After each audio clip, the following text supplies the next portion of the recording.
Welcome to Money Chats and Mishaps, a podcast by Fam Brokers hosted by Renae Long, the director and founder of Fam Brokers.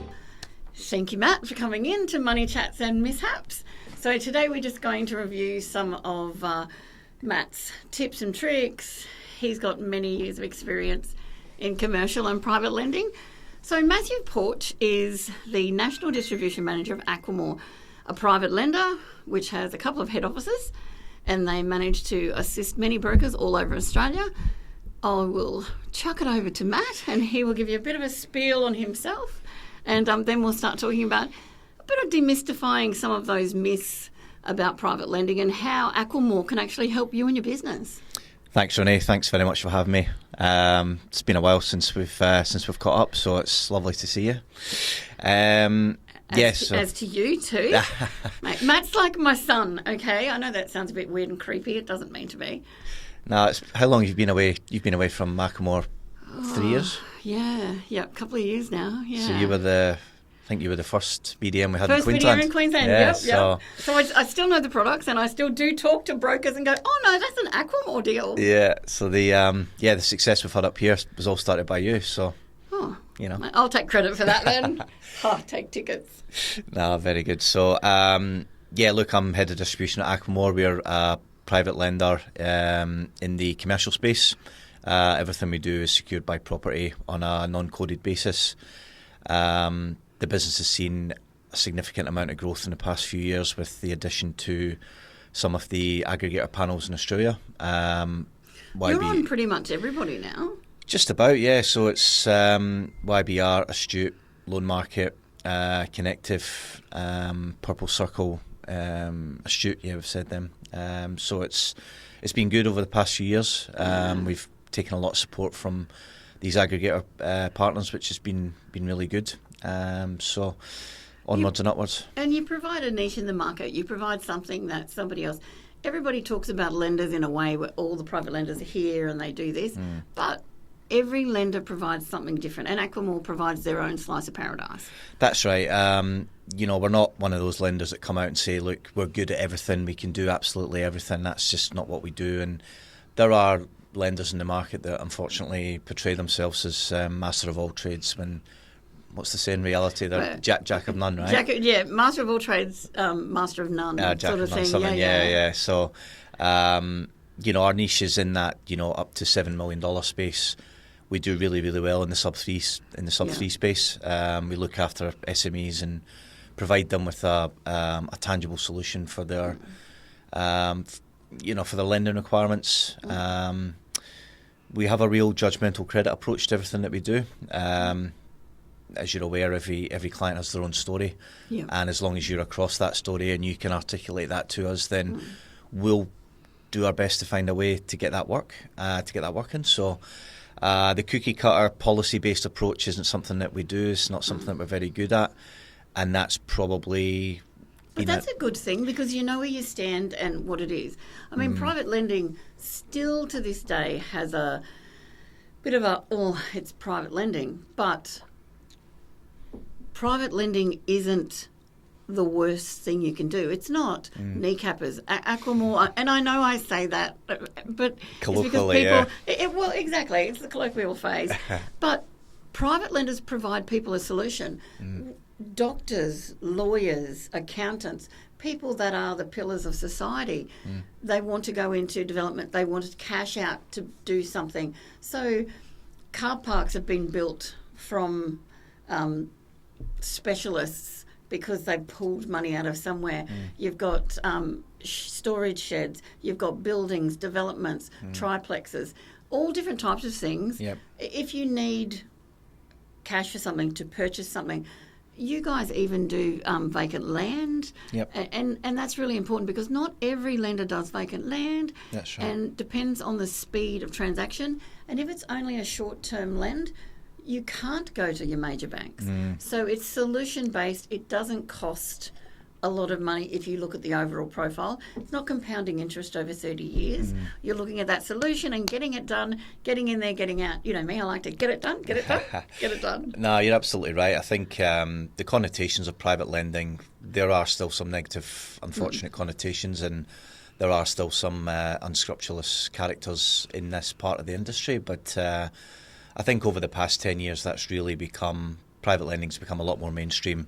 There's far more transparency in the space. There's a lot more players in the space, which in turn, by its very nature, will provide a better level of competition and a better level of service and a better level of product. I've seen a lot of ex-bankers that I used to work with, they've now become brokers, and 50% of their stuff comes into private lending because they've said it themselves. They said, I left the bank for a reason. The policies are too hard, and you know, we're no longer out to help service the customer. We're out to meet KPIs, and we're out to make phone calls and do all this stuff that, you know, the fluffy stuff, as you'd probably call it. So exactly. The banks are really good at the fluffy stuff now, and I think a lot of the really top bankers have left to become brokers themselves, and they love that. And they've been very successful at that. 100%, yeah. They love that judgmental credit approach where they say, you know, because it makes sense. If I was going to lend that person $1 million or $300,000 or $2 million, I know it's a deal. Yep. But it may not fit the policy or criteria of the bank. The square. Exactly. Yeah. Just because, you know, the round hole, the square doesn't fit, and no matter how many times you bang it, you might be able to get it through, but it's not going to be the same on the other side. But it's going to be hard, yeah. Exactly. So you might as well go to somebody like Aquamore to find a solution for your clients. And that's what I've done with some things as well. So. Yeah, that's right. And for us, it's a relationship game, right? So it's every broker that we deal with, we've had an interaction in the past. We've, you know, dealt with them previously. We do have an accreditation process. We do really understand their business and what sort of clients they come across. Yeah. We're not a pump and dump kind of shop where this is a lender last resort. Yeah. You know, I can't find anywhere to put this client. I never want to speak to them again. I never want to hear from them again. That's not the kind of thing that we do. And I guess our growth could potentially have been stunted by having that kind of approach. If we'd taken on every transaction we've been presented with, the loan book would be enormous, but it'd be full of problems. Yeah. And we don't want that problem for the broker either. And what we say to... It's a make sense solution. 100%. And what we say to them is, the first question you should ask is, would you put your own money into this? Yep. And if the answer is yes, then you're halfway there. Yeah. We're listening, you've got our ear, we're ready to talk. If you really truly think I wouldn't put my own money into this, then don't bring it. But there is a space for that sort of lending as well. It's just not something that we do. So I've been a broker, a BDM, and a broker again, and working on both sides and working in different roles in two different BDMs, one for Aquamore, one for another company. Yeah, people don't understand, you know, warehouse funding, and they don't need to get to the nitty-gritty of things, but they need to understand that there's laws around what has to happen, and private lending is a great solution. So with some of the changes lately, I see private lending really growing, especially for the SMEs, the smaller ones with commercial properties. And that, would you agree with that? And what are you seeing coming through that you could... So, and if people aren't using brokers and listening, use a broker. The broker provides you with not a one-stop shop approach. Yep. They provide you with what suits you and fits a tailored approach to fit your circumstance. So if you were talking to a broker, because I have brokers that listen as well, and so if you were talking to a broker or somebody on the street that needed you and changes in the market, and they were self-employed or had trusts, and what could you bring to the table, or what would you say to them? Yeah, I'll probably take it back a step. I think you made a really good point about, you know, if you're a small business, then engage a broker with a half-decent reputation.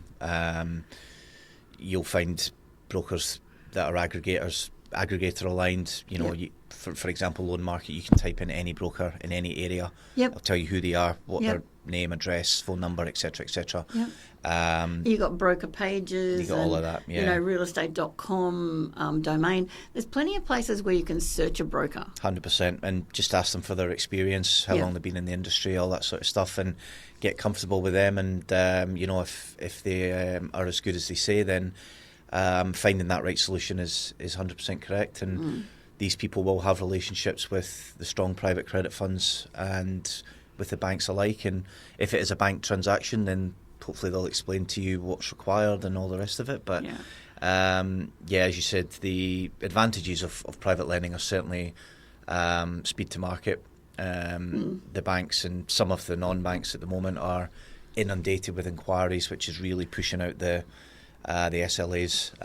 There are service level agreement for anybody who doesn't know what an SLA is. Every time somebody does an acronym, I have to remind myself, because that's the biggest feedback that I get. Oh, is it? What's an IBR? What's a such and such? What was the PPSR? You mentioned it. What was that? What does that mean? So we have to do that. So sorry to stop you. No, we used to get inundated with acronyms during the ANZ days and the system names. But there's pages and pages of acronyms, and some of them have the same acronym. Like you've got 3 or 4 different things that have the same acronym, especially with settlements.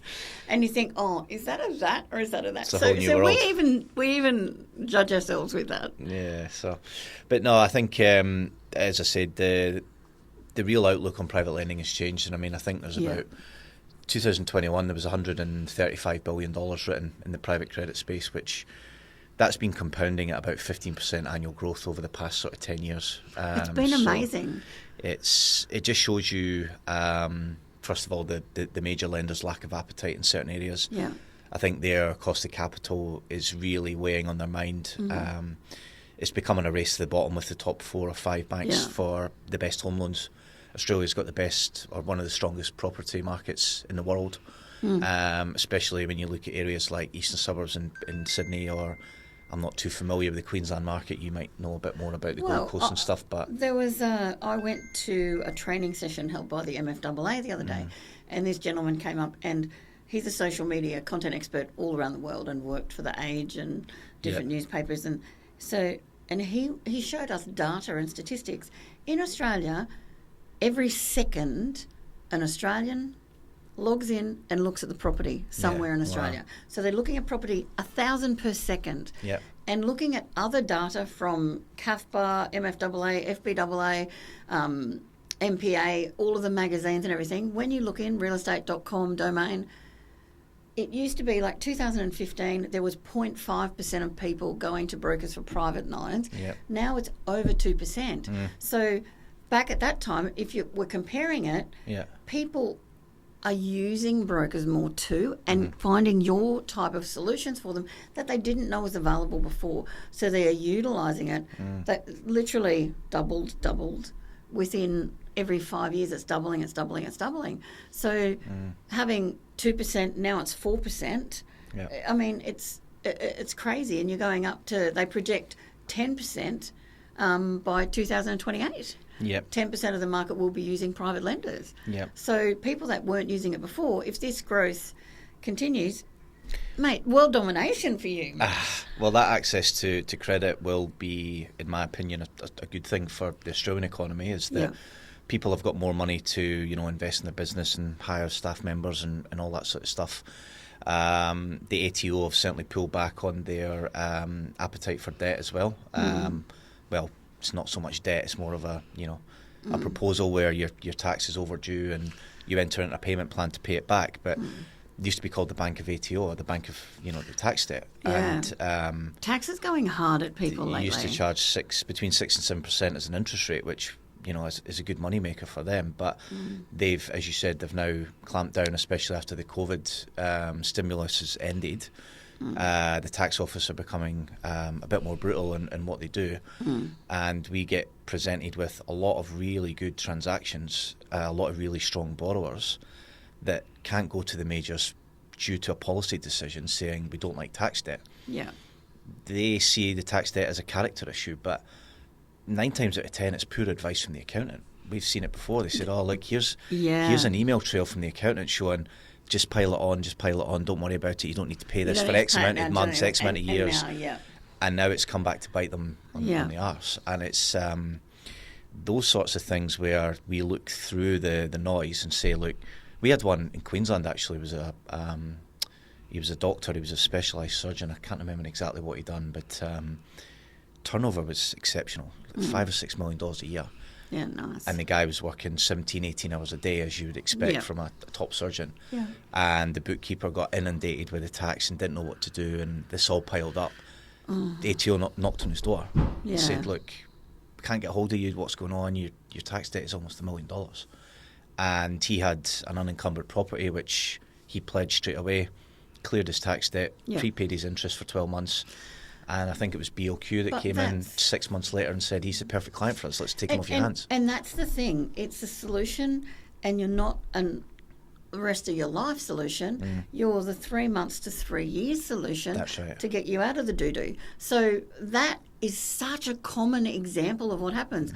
I've had clients come to me and say, we're about to lose the house because the ATO have sent that registered mail. Yep. And they come and literally physically knock on the door. Yep, that's right. And then somebody's frantically on the phone talking to them because, you're right, they could be a surgeon, a doctor, whatever, because something's happened along the way. They've either been said, or they thought it was fine, or they said to be rolled over. But the interest that's been compounding, and it used to be, the taxation department will just wipe the interest. They're not doing that in all cases, and they are coming after people's houses. Things, but growth in a business, especially with a specialist, if they're growing and they're bringing people under and they're training and growing their practices and that sort of thing, they're growing. So cash flow, the more you grow, the cash flow goes in to go out. Well, over trading kills more businesses than you can imagine. Yeah. People think that the more 1 in sales 4. that's right, the more sales you make, the better it is, and let's push this bottom line up and all the rest of it. But if you don't have the infrastructure or the experience to handle that level of volume, you could be in a lot of trouble. But you made a really good point around the short-term solution's not forever, right? Yeah. You can refinance with the majors straight after. Well, that's what happened here is BOQ rang it. Popped in. Yeah, and they said, look, we'll take him on. He's a doctor, blah, blah, blah, all the rest of it. And his interest rate went from, I think it was 10% down to, 6%. And this was 2 years ago. And you know what? That the 10%, once upon a time, some of the private lenders charged a lot more.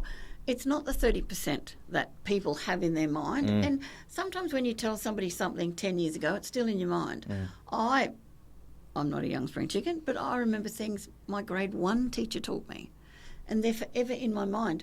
Whether they've changed over time until I find out something different. Yeah. And you know what you know, but you don't know what you don't know until you find out. The education's really important. I mean, as you said, it's 100%. If you look at it in the grand scheme of things, 10, 12% over the course of 12 months, that's a solution-based approach. But that's nothing if you're looking at what's going to happen to that person.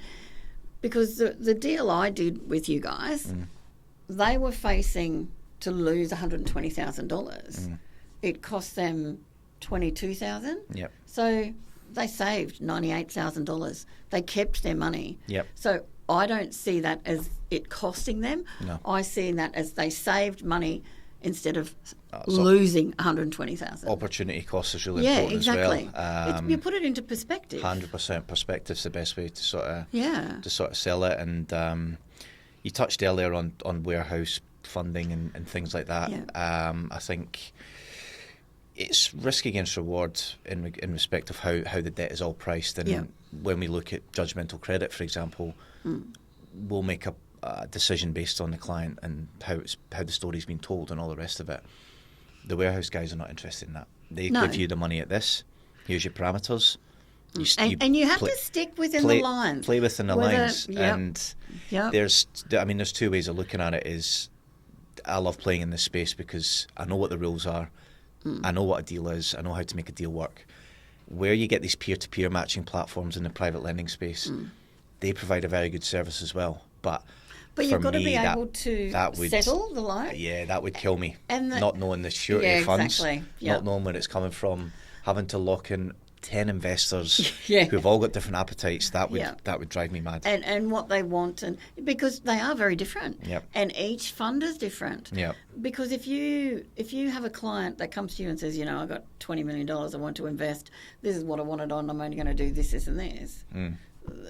Limited appetite, limited functionality for the solution. Well, they want that money back on day dot as well. So if your term expires on the 1st of July, that investor's expecting that money back in his his or her bank account. And I think the flexibility that, and I keep referring to Aquamore in this situation, but that's what we have. the flexibility we can provide in regards to rolling debt over, providing pro rata refund of withheld interest. I mean, you refer to your client, like if they refinanced after 3 months, we'd give them 9-10 months back. To say unutilised interest. it's not in our interest to hold on to clients for longer than is absolutely necessary. So. Well, our client was selling the property but needed the 3 months to pay off debt and get themselves sorted, or else they were going to lose the house. So it was a great solution. They made sense. And now they've got another big property at Jimboomba they bought. Oh, nice. And they've got big sheds for the business, and so it's going gangbusters there. So they've got another. So that provided him the solution to get rid of everything, start again, and he's doing great. Good. So those things, it's those nice feel-good stories that you don't often hear. But it happened, and it wasn't a feel-good story in the beginning. No, that's right. And again, it ties down to the relationship that we've got with our brokers. Like, the relationship that we've got, for example, you telling me this. See, Matt would have fired me, you see. I didn't do that. The stories, they always make us happy. And as I said, we go back to our warehouse provider, who's an international bank, and we say to them, look, this month we wrote, however many loans, and we've had X amount paid back. Yeah. Every time you get a loan paid back successfully, your sort of internal, not credit score, but your reputation with them goes up. Yeah. Then they start relaxing the parameters. They give you a bit more money. They look after you with little things. Yeah. So it's always in our interest to be putting on debt and get it back straight away, or as quickly as we can. So I've got subscribers now in Singapore. Oh, lovely. I've got one in Dubai. Yeah, wow. So I've got a couple throughout Europe. There's 2 ladies from London, and you're branching out. It's sort of interesting. So anybody out there in Australia that could use your funds, because I'm assuming you don't lend to overseas. I didn't have that in the policy when I went there. Could have changed. Unfortunately not. No. So anybody in Australia, what tips or something would you give them to look at in their situation? Like, what's your sweet spot at the moment, or what's a sweet spot for Aquamore where you could assist somebody out there listening to this? Yeah, it's a good question. We do a lot in the commercial property space as well. Yep. The major lenders get really hung up on the weighted average lease term, which is fair enough. Yeah. Do you do a lease doc? We do have a lease doc product. You're the only person that says we have a lease doc product so far. Can you explain to the audience what lease doc means? Because I get crazy mad, and I'm not an angry person, but when people say to me, so I want to lease it, but I want the loan for the lease, that's not a lease doc. Yes, I think you're thinking of a chattel mortgage or something over a car, but lease docs traditionally commercial property. You would tie the application to the strength of the lease agreement. So, for example, if you've got a commercial property with a 3-year loan, a 3-year lease term, you'd ordinarily get a 3-year interest-only facility, and as long as the rent, I can't speak for all lenders, mostly. But traditionally speaking, if the rent covers the interest payments by at least ours is 1.1 times. Yep.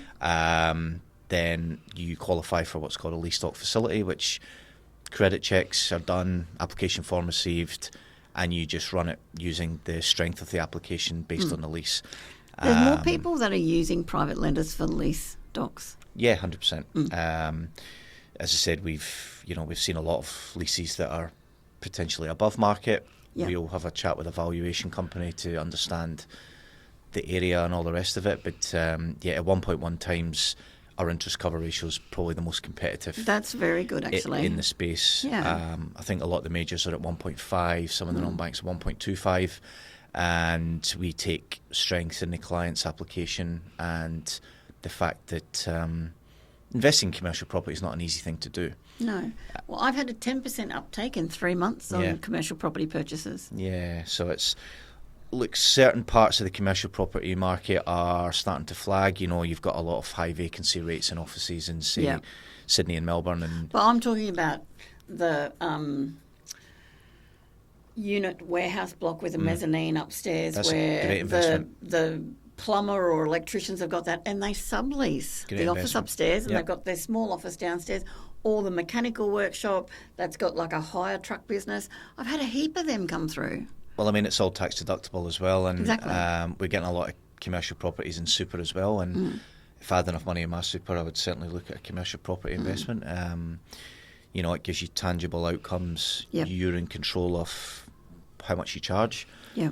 Why pay someone else's rent when it could be used to pay your retirement? What they call an owner-occupier, effectively. You Yeah. can't be an owner-occupied to go into a self-managed super And live in fund. it, yeah. But with a business, the business can lease that property. On an arm's length agreement, exactly. as long as it's market rent and everything's above board. I get You'll so pass your many audit, yeah. businesses that love that. Yep. So that's one thing where you guys can come into play and provide that solution. Yep. Because it can be for a short term, because they might want to do it because they've got a new big contract. So the plumbing business that I talked to you about before, Yep. that's got the $19 million contract coming up. They're looking at a new commercial property. But they may rent that out or rent the other one that they've got out and Yep. then completely just move into this one. But they Yeah. need it for the short period of time. So they want to buy instead of lease. That's right. I mean, we've had ones in SMSF structures where, you know, we've went to a 70% LVR, which put a lot of the majors and the non-banks off due to usually it's about a 65 max. They get hung up on the whole limited Or 60, recourse yeah. borrowing agreement, which I won't get into the nitty-gritty of it, but you're still protected as a lender from many aspects of the transaction. So this particular proposal, the client was looking at forward-looking income, and we got an accountant's letter to say that the client was expected to earn X amount of dollars. Oh, okay. And Y amount of dollars was going to be used as superannuation contributions. The lease agreement's only got 6 months left, but once that expires, they're going to get this agreement, which is going to be higher than X, Y, and Z. And it was a real out of the box, but it made sense. And exactly it's a solution. Right. Yep. But it made sense. What does my head in is a lot of lenders, and I love you lenders out there, however, a lot of lenders and banks will only want to look at what's been in the past. Yeah, and historical, the historical stuff, sometimes, if it was me, I want to look at what they're doing now. And if they've got these contracts, and even if 50% of the contracts come in, you know, you've got to look at that aspect. If these are signed agreements with the government and things like that, much more a surety. But why, in my head, it still does my head in when clients will come and say, I've just been knocked back from here. Can you help me out? Okay, let's meet. Let's have a chat. We'll go through it.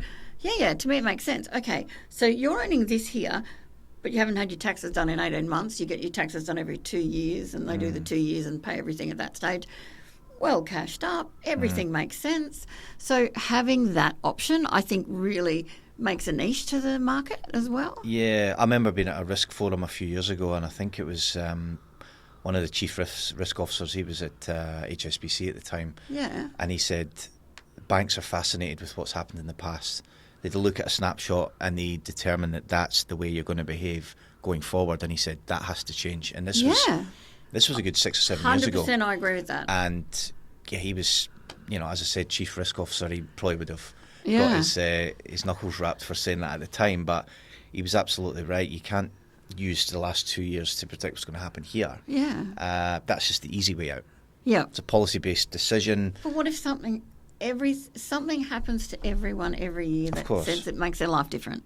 Well, same with, remember the Westpac case, the steak and Wagyu case? I don't know if you remember that. Oh, yes! The steak and wine. Yeah. And they said, you know, ASIC were wrong because, no, sorry, what was it, Westpac were wrong? No, Westpac was wrong, I think. Because they said that people did have the determination to change their spending habits. And it's probably right. If you enter into a 30-year mortgage and your payments are fixed, you know, monthly, you are going to change your habits. You're not going to shop. What if you're divorced? You're not going to shop at David Jones and you're going to eat, you know, $100 steaks every night. You're going to beans on toast a couple of nights a week. And, you know, just a very basic example. But people will change their spending habits to meet their obligations. And, and people do that. So especially in Australia, I see that. 100%. They're very hardworking. Australians are always on top of their debt. They're always paying things back. And if they need to, so I do a bit of first home buyers, and I'll sit down and say, look, you're not ready. We'll put this on this plan for 3 months. They will come back to me in 3 months. They have beaten the plan I've put them on, done an extra budget, put another $5,000 in an account and said, oh, we've just put this here for this. And if you say to somebody, this is what you need to do this, they do it, they change it. Well, COVID was very fascinating with the stimulus. The government thought that they were going to release all the stimulus and people were going to go out and spend and it was going to push the economy up.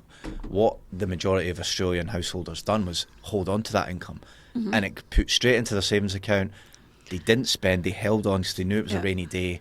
This might happen again, blah, blah, blah. What if it happens again? And that what if? It was so interesting, the spending habits. And, I mean, obviously, that was the tail risk in COVID. That's a 1 in 100 event that you couldn't have predicted. Yeah. But people saving that money was a real character indicator of how people in this country behave.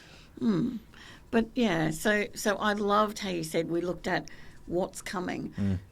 If you're in business, you're always looking forward. You're not looking back because you learn from your mistakes and you learn from things that didn't make you as much money, or you could have changed this, or you could have bought better, or you could have done this. So it's a learning thing. That's right. It's the same as in lending. Everything changes, but it changes for a reason too. But providing that understanding about private lending. So thank you very much for being on my podcast. No, thank you for having me. Very much. Mr. Porch. Yeah, thank you. I find it funny calling you Mr. Porch, sorry. Yeah, you don't need to do that. But not only, and if you haven't realised, I've got an accent. It's an Aussie accent. Yeah. And Matt's got the lovely. What part of Scotland do you come from? Edinburgh, the capital. Oh, so yeah, he's a bit of a snob then. Compared to some places, yeah, absolutely. Yep. So, and I remember, one funny thing, when I went down for my first trip to Sydney, I'm like, I got to walk through Sydney. Now, I'd lived in Sydney before, but walking around the middle of the night, there's homeless people, and you're a woman by yourself. I know I'm a bit older. Matt's like, you should have lived in such and such. You don't need to be scared. And I'll never forget that because I laughed all the way back to the hotel. And I got into my room and I'm like, yeah, so much better living in Australia than other countries. Because, Matt's like, you shouldn't be scared about this. Well, I loved that. The first time I went to the beach, I went to Bronte Pools, which I don't know if you're familiar with it, but in the eastern suburbs, and you got the pools and the water comes in over the break and stuff. Yeah. And I went with one of my first Aussie mates when I got here, and I put my bag on the side, and I was like, "What are we going to do?" He goes, "What do you mean?" I'm like, "We can't just leave our bags here." He goes, "Why not?" I'm like, "We're about to jump in the water." He's like, sometimes things happen, not often though. He's like, "Yeah, but so?" I was like, "Yeah, but my phone's in there." He's like, "No one's going to steal your stuff." Yeah. And but he was absolutely right. Yeah. I left my bag there. I've left my keys at the beach before. I went home. Shit, I've lost my keys. Went back and they're still there. And they're sitting there. No one's picked them up. So, it's... But I will never forget that. Okay, so to finalise this episode, Matt has to tell us a funny story or a bad joke. Okay. So no swearing. I've got a few bad jokes, but okay, bad joke. Nah, we'll get with the story. I think. All right. So I was thinking about this on the way here because the flight was delayed on the way up from. So Matt has flown up. So I've had 3 guests that are amazing from Sydney that have all flown up. Yep. And Matt's flown up, so thank you very much. There we go. So I went to the FBAA conference in Tasmania. It was in Launceston in February with Peter White and Darren McLeod from our office was there. And remember Big Daz? Yeah. Bobby Dazzler? Yeah. He hated when I called him that. So so he sorted that out, which was great. So we went there, and nice. That was the last week of Feb. So I think I booked the flights a couple of weeks before. I went online, booked a flight, whatever. Yeah. Early flight because you had to fly into Melbourne and then Melbourne to Launceston from Sydney. Yeah. Because there's not a lot of direct flights. No, there's not. I remember flying into Launceston, and I'm in there going, "There's cows. We're landing in a field." And I'm like, "We're landing in a field. It's cows." Because I had never been to Tasmania. This was like 12 years ago. 12, 15 years ago. Yeah. It was hilarious. The guy beside me went, "It's okay. It's a real airport." And I got out and I'm like, "Oh, it's little. But at least it was an airport." It's one of those little ones where you have to walk on the tarmac. Yeah. Sorry. So, I've gotten up early. It was like 4:30, 5 o'clock in the morning. I'm like, there's no...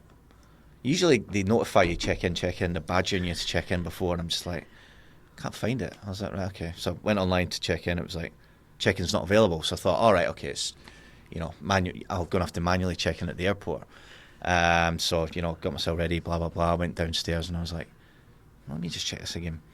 I've booked a flight for a month in advance. Oh, no! Because Tuesday the 25th of February, it was Tuesday the 25th of March. But February and March, ordinarily, the 25th lies on a different day. Yeah. So I've just seen Tuesday 25 and just hit it and went, yeah, okay, crack on. So I'm in a taxi on the way to the airport and I'm like, shit, what am I going to do here? So I've called Virgin. I'm like, look, I've accidentally booked it for a month in advance, blah, blah, blah. And the woman was having a good laugh on the phone, to be fair.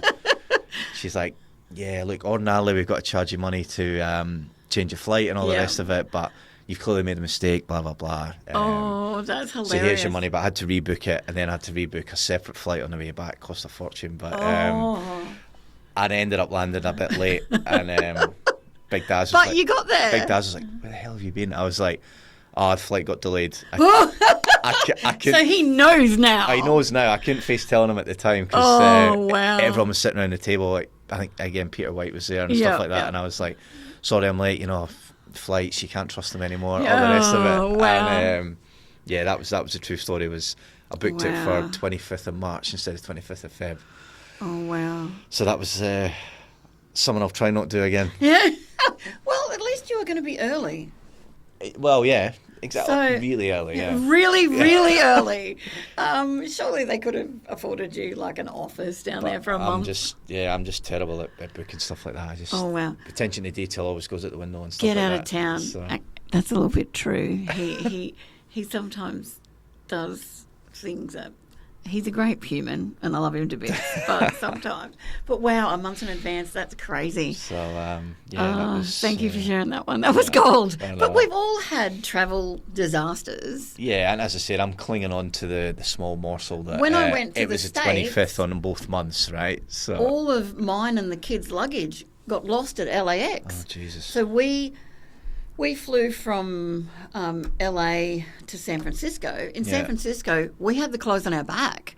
And then we'd gone to Vegas and we went to New York and Seattle. We went around the place. Big trip. But we bought all new clothes in San Francisco. We hit the shops before we went to because we didn't have any It's cheap underwear, over there as well, anything. isn't it? Oh, it was great. Clothes, Except at the time, my youngest daughter was like, and this is years and years and years ago, she was 18 months old and she's 25 now.